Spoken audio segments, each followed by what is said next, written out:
भाई जो गुरु वचन पे डट गे, कट गे फंद 84 के, कट गे फंद 84 के, रकट गे।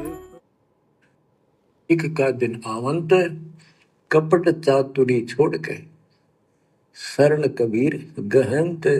ओए बच्चों, वो ठीक का दिन आ गए, चारों तरफ डंका बोल गया दाता का। एक समय में 4-5 लाख बच्चे सत्संग सुन रहे। इतना बड़ा हम आश्रम बना कर भी नहीं सुना सकते थे। एक बंदी छोड़ सारा संसार आश्रम बन गया मेरे बंदी छोड़ का, घर घर आश्रम बन गया। और अपने बच्चों के ऊपर किसी कृपा कर दी मेरे दाता ने। बच्चों फिर क्या बताते हैं, एक अनेक हो गए। ओए हो, यानी पहले एक धर्म था सनातन धर्म, उससे पहले आदि सनातन धर्म, अब अनेकों धर्म बन गए, पंथ बन गए। एक अनेक हो गए, पुण्य अनेक हो एक, हंस चले सतलोक सब सत्य नाम की टेक। यानी सारे एक हो जाएंगे और सभी हंस इस सच्चे नाम की भक्ति की शक्ति से सतलोक चलेंगे। घर घर बोध विचार हो, दुर्मति दूर आए, कलयुग में सब एक हो, बरतें सहज सुधारे। कहाँ उग्र कहाँ शूद्र हो, चाहे कोई नकम्मा डाकू लटेरा है, चाहे कोई छोटी जाति समझते हो आप, वो हरे सबकी भाव पीर परमात्मा। वो संत जो मेरा भेजा होगा, भेजा हुआ आएगा, वो सबके दुख दूर करेगा। हरे सबकी भाव पीर, सो समान समदृष्टि है समृत सत्कदृष्टि। वो एक समान समदृष्टि का है, सबको एक दृष्टि से एक समान प्यार देगा, सबको एक जैसा व्यवहार देगा, एक जैसा सच्चा नाम सतनाम सार शब्द देगा। कौन है वो समर्थ सत कबीर ही होगा। बोलो बंदी छोड़ कबीर साहब की जय हो। कर दिया स्पष्ट। सो समान समदृष्टि समर्थ सत्य कबीर। गुरुजी कह रहे हैं, परमात्मा कह रहे हैं, जो मेरा भेजा हुआ संत होगा ना, वो कौन होगा? वो समर्थ सत्य कबीर ही होगा। अब भी आंखें नहीं खुल रही कि तुम्हारे गुरुजी कौन है। अब भी उस दाढ़ी मूंछ वाले को अपना बाप मान के पूछते रहोगे।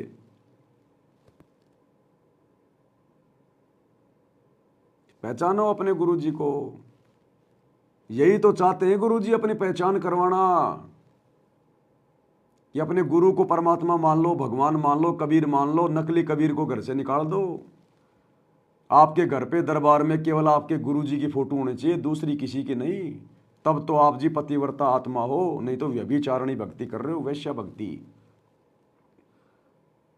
और अगर आप ये मानते हो कि हमारे गुरुजी को कबीर जी ने भेजा है, चलो तुम्हारे अनुसार ये मान लेते हैं संत रामपाल जी को कबीर जी ने भेजा है, कबीर जी के संत हैं, तो वो कबीर भी यही कह रहा है कि जो मेरा भेजा हुआ संत होगा वो खुद सत्य कबीर ही होगा। अरे फिर भी तुम नहीं मान रहे, ना तुम उस दाढ़ी मूंछ वाले की मान रहे, ना तुम अपने गुरुजी की मान रहे। तो इसको कहते हैं काल प्रेरणा। क्या कह रहे हैं? जो मेरा संत होगा वो क्या होगा? समर्थ सत्य कबीर ही होगा। सबको एक जैसा व्यवहार देगा, एक जैसा सच्चा नाम सतनाम सार शब्द देगा। वो समर्थ सत कबीर ही होगा। बोलो बंदी छोड़ कबीर साहब की जय हो। बताओ, स्पष्ट कर दिया कि जो मेरा भेजा हुआ संत भी होगा ना। हालांकि कह रहे हैं गुरुजी अपने आप को छुपा के, लेकिन कम से कम इस आधार से समझ लो आप लोग कि मम संत मुझे जान मेरा ही स्वरूपम, कि मेरे संत को यही मान लेना मैं कबीर ही हूं, और ये समझकर उसके साथ में व्यवहार करना है, तब तुम सफल होगे। जबकि हमारे गुरुजी तो हैं खुद कबीर, और फिर भी हम इनको कबीर नहीं मान रहे, और इनके रहते सत्य वो नकली फोटो को भगवान मान के पूज रहे हैं। तो ये सतलोक जाने के लक्षण नहीं है भाई।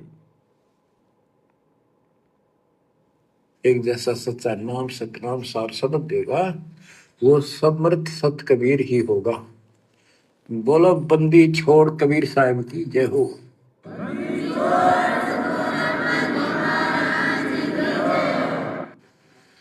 बच्चों, किस्मत वाले हो आप, धन है आपके माता पिता जिससे जन्म हुआ। ओए भाई, देख मालिक ने कैसे उपकरण बनवा दिए, आपके लिए बनवाए। मैं इस मुहूर्त में पहले पशुओं के चारा काटने की मशीन बनाने की बुद्धि नहीं थी। हाथ में गंडासा लेकर कट्टा कट रखे करते हमने देखे खुद। और ये 1957 के बाद देखो विज्ञान शिखर पर चढ़ा दी। बकवाद करनी है, बकवाद कर लो इनते। और हम अपना जीवन आबाद करेंगे, मोक्ष पाएंगे। इन उपकरणों से हमने ग्रंथ देख लिए, सारा सत्य पाया। और घर बैठे बच्चों सत्संग सुनने लग रही, गाड़ी में कान कर ला लो, कार में हो। घर बैठे बैठे बच्चों सत्संग सुनने लाग रहे, गाड़ी में, कार में, घर में, खाट पे, चारपाई पे, कहीं जाने की जरूरत भी नहीं। फिर क्यों धक्के खा रहे हो इन आश्रमों में गुरु जी की गैर हाजिरी में? अरे गुरु आश्रम में है और गुरु यदि आपको बुला रहा है तो जाना चाहिए। अब गुरु की गैर हाजिरी में ना तो तुम वहां सत्संग सुनते, और क्या सत्संग सुनोगे? अगर सत्संग भी सुनोगे तो भीड़ में।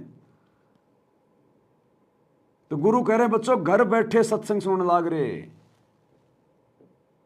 तो आश्रमों की क्या जरूरत पड़ गई जब घर बैठे परमात्मा ने हमें विज्ञान दे दी, ये उपकरण दे दिए। ये किस लिए दिए? अरे ये विज्ञान दे दी, इतनी सुविधा दे दी, क्या अब भी हमारी आदत वही है क्या धक्के खाने की? अब भी हमारी आदत वही बनी हुई है धक्के खाने की। जब घर बैठे बैठे भगवान ने सत्संग उपलब्ध करवा दिए, सबके घर में सत्संग है, फिर क्यों जा रहे हो इन आश्रमों में? इससे स्पष्ट है कि आप सत्संग सुनने नहीं जा रहे, आप बकवाद करने जा रहे हो, टाइम पास करने जा रहे हो। अन्यथा गुरु तो कह रहा है घर बैठे बैठे। इन उपकरणों से हमने ग्रंथ देख लिए, सारा सत्य पाया। और घर बैठे बच्चों सत्संग सुनने लग रही, गाड़ी में कान कर ला लो, कार में हो कार पे, घर बैठे घर पे, दुकान पे, खेत में ट्रैक्टर चल रहा ट्रैक्टर उड़ा लो। यानी इस तात्पर्य गजब कर दिया बच्चों आपके लिए। आज कलम तोड़ दी।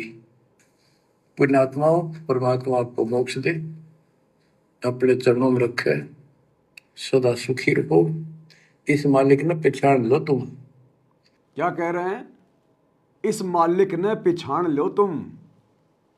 इसका मतलब संगत अभी तक अपने मालिक को पहचान नहीं पा रही, अन्यथा गुरु जी को ये शब्द बोलने की जरूरत नहीं पड़ती। 30 साल के बाद भी गुरु जी कह रहे इस मालिक ने पहचान लो तुम। अर्थात अभी भी संगत अपने गुरु जी को कबीर नहीं मान रही, मालिक नहीं मान रही, उस दाढ़ी मूछ वाली नकली फोटो को कबीर मान रही है। स्पष्ट कह रहे हैं, ओ, इस मालिक ने पहचान लो तुम। अब भी आपके पहचान में नहीं आएगा तो बता फिर कौन सी विधि अपनाऊं? कह रहे अब भी अगर आपको समझ में नहीं आएगा फिर कौन सी विधि अपनाऊं? जबकि संगत ने तो पहचान ही रखा है। सबके घर में दाढ़ी मूछ वाली फोटो रखी है, यो कबीर भगवान, जून में उसका कबीर प्रकट दिवस मना रहे भगवान मान के। तो संगत ने तो पहचान ही रखा कि दाढ़ी मूछ वाला कबीर, दाढ़ी मूछ वाला कबीर। लेकिन गुरु जी कह रहे हैं असल कबीर वो दाढ़ी मूछ वाला नहीं है, तुम्हारा गुरु है। और अब तुम पहचान लो अपने मालिक को। अब भी अगर नहीं पहचान पाओगे तो फिर कौन सी विधि अपनाऊं? इसका मतलब संगत अभी जो आश्रमों से जुड़ी हुई है अपने गुरु को परमात्मा नहीं मान रही। ये सौभाग्य तो सत्सेवकों को प्राप्त हुआ है। ये हर आत्मा के बस की बात नहीं है, ऐरी गहरी नथु बैरी आत्मा के बस की बात नहीं है। जिसके युगों युगों के मजबूत भक्ति संस्कार होते हैं, जो परमात्मा की भक्ति के जो रेसलर होते हैं, पहलवान होते हैं, वही पहचान पाते हैं। और पहचानने के बाद में हृदय से भी वही मान पाएंगे कि मेरा गुरु भगवान है। इसलिए दास कह रहा है इन आश्रमों में परमात्मा नहीं है, काल बैठा है, काल। वो दाढ़ी मूछ वाले के रूप में आश्रमों में काल है, काल। ये 12वें पंथ की भक्ति है। वो दाढ़ी मूछ वाला कबीर 12वें पंथ का भगवान है, 13वें पंथ का भगवान तो सतगुरु रामपाल जी है। तो स्पष्ट कह रहे हैं गुरु जी पहचान लो अपने भगवान ने। अब भी नहीं पहचानोगे तो फिर कौन सी विधि अपनाऊं? डूब के मरने की बात है ये। अरे शर्म से डूब के मरने की बात है संगत के लिए, गुरु के परिवार के लिए, कोऑर्डिनेटरों के लिए। फिर हो, इस मालिक ने पहचान लो तुम। अब भी आपके पहचान में नहीं आएगा तो बता फिर कौन सी विधि अपनाऊं? जो आपको ये समझा दूं कि आप काल के जाल में कति फंसे पड़े हो। आपकी खूब दुर्गति कर रखी है, आपको समझ रही है बच्चों। इस ज्ञान से आपकी आंखें खुल जानी चाहिए। जब कबीर साहब को कहते हैं तेरे को मूर्ख बना रखा तुम सबको, ये बेटा है या बेटी या बड़ी कार कोठी, भक्ति कर लो, चलो या मालिक ने दे रखी, कोई बात नहीं, तेरे संस्कार की अच्छी बात है, नहीं तो खिड़की दे रोगी सुरता जब पहुंचा लगी अकेली। होए जब संसार छोड़ के जाओगे तुम्हारे कोई साथ नहीं होगा, टक्कर मार करोगे। आज तुम जिन कोऑर्डिनेटरों के चक्करों में, जिन गुरुजी के बेटा बेटियों के चक्करों में, लड्डू जलेबी बर्फी के चक्कर में, दो कोडी के राजनेताओं के चक्करों में, समाज के साथ में झूठा भाईचारा निभाने के चक्कर में जो अंधे होके पड़े हो ना, गुरुजी कहते हैं हिड़की दे रोएगी सुरता जब तू चालेगी अकेली, तेरे साथ कोई नहीं जाएगा। ये तेरा भाईचारा जिनकी तुम धर्मशाला बनवा रहे हो, करोड़ों रुपया बर्बाद कर रहे हो, ये दो कोडी के राजनेता जिनकी जानवरों जितनी औकात नहीं भक्ति मार्ग में, इनके तुम तलवे चाट रहे हो भगत होके, समर्थ के बच्चे होके, अंत समय में तुम्हारे कोई काम नहीं आएगा, गधे बन के घूमोगे। खिड़की दे रोएगी सुरता जब पहुंचा लगी अकेली। होए जब संसार छोड़ के जाओगे तुम्हारे कोई साथ नहीं होगा, टक्कर मार करोगे और यम के दूत घसीट के ले जाएंगे। और कबीर साहब की शरण माने के बाद धर्मराय दरबार में दे कबीर तलाक, मेरे भूले चुके हंस को पकड़िए मत कजाक। परमात्मा खरे साथ होगा, काल के दूतों से इसके निकट नहीं आ सकते। आपके पास ऐसा गजब नाम है, काल भी निकट नहीं आ सकता। इस नाम का जाप करते सभी दूत भाग जाए। तो बच्चों, परमात्मा की श्रद्धा को दबा के रखना, दाता आपको मोक्ष दे, सदा सुखी रखे। सत्सय।